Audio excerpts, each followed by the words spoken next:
Hey love, hey love, hey love. Triumphant Thursday to you. Look here. I just recently saw this video of this European guy who preyed, P-R-E-Y-E-D, on women using a dating app. When he didn't have a place to live, he would swipe right and ask them if he could spend the night. Swipe right, spend the night. Wow.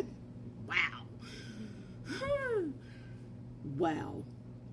And that was his way of having a place to stay, so he didn't become homeless or unhoused or without someplace safe to be, away from the climate. You get what I'm saying? This dude, oh my gosh, he's like a millionaire now, because, you know, he was able to stack his own money. He wasn't using his money. Millions of followers and the like, interviewing, all of that. And it made me think about the fact that I went through that before knowing what it was called. They call it Hobosexuals now, I think it is. Correct me if I'm wrong. Good Lord, hold on. I had to gather myself. I was in that situation before finding out what it's called. Y'all remember that ex that I talked about that I was trying to find? Man, the fastest way for a dude to have a place to stay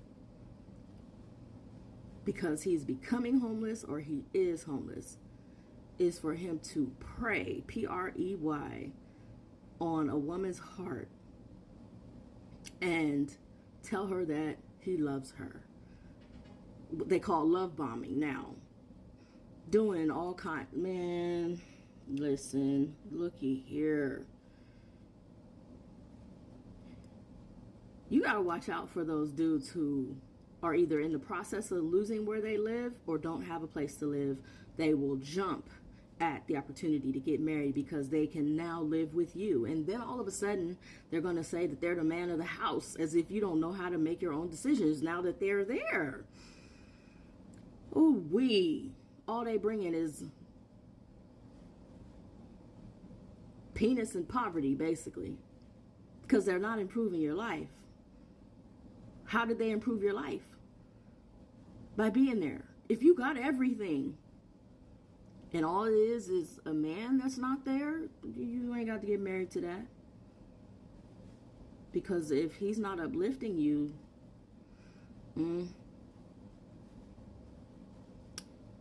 I mean, looking at that, I was like, the only thing, and he thought he was going to move in with me when I went and got a 2-bedroom. I got a 2-bedroom apartment after being pink slipped, better known as laid off, but when it comes to educators, we're pink slipped. And losing my home, perspective shift, giving it back, my first home. And moving into a 2-bedroom apartment. And I got a 2-bedroom apartment because my nephew, you know,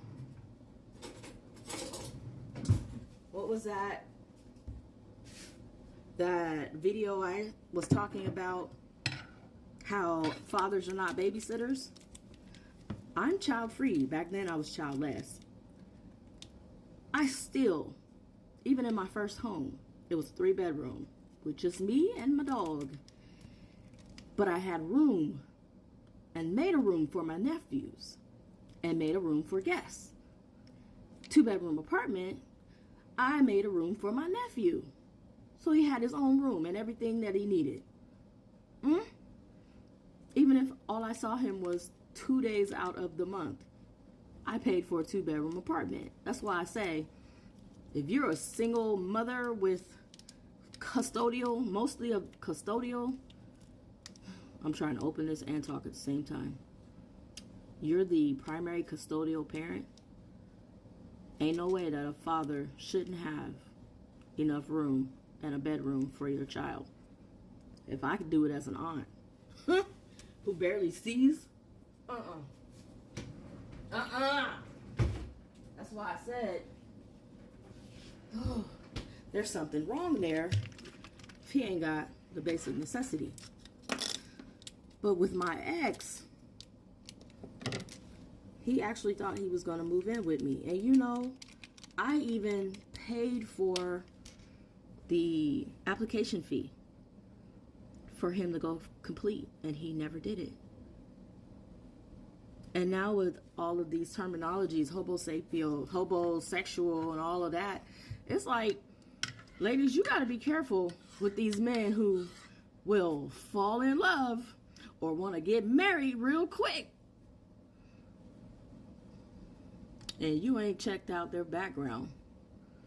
You ain't looked at, you know, are they living in an apartment? Did they get an eviction notice? Are they about to lose their job? Do they even have a job, or are they playing games? Watch out for that. And then, what did he do when he came into your life? I mean, if you got a mortgage, did he come in and drop 15 grand on it? Or is he just bringing himself? You got every room in your house covered, and all he did was bring his clothes? Watch out for that. It just made me think about that. I'm telling you, a lot of this stuff that's coming out now, I've been through it.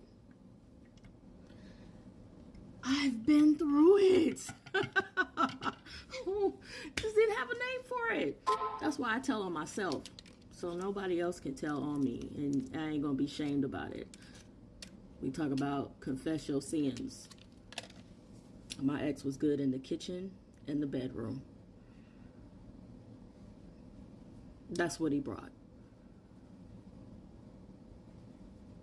And I think the reason why is because that's all he had to offer. I don't know if he's better and doing more now, though he is working.